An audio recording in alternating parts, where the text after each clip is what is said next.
no, nandito tayo sa Gumag, sa Imus. Magpapalit tayo ng gulong dito sa Avanza. Ang pinalit natin is Cylon, subukan natin. Kaya tara, samahan niyo kami dito.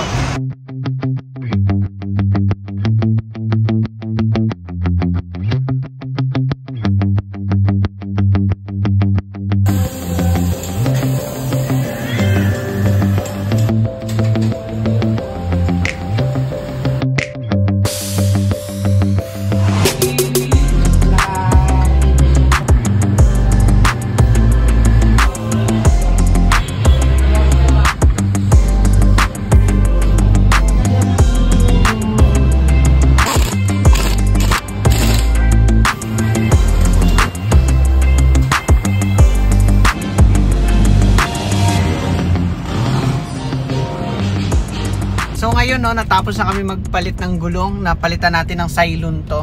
Ano daddy, anong comment mo? So parang maganda siya, hindi siya matagtag. Maganda yung try pa rin natin siya kung long drive.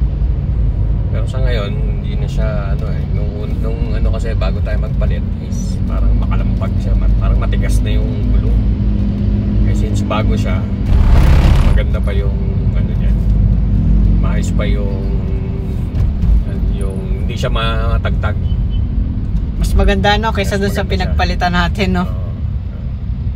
Mas maganda siya. So ayun lang, dun magtatapos yung vlog natin.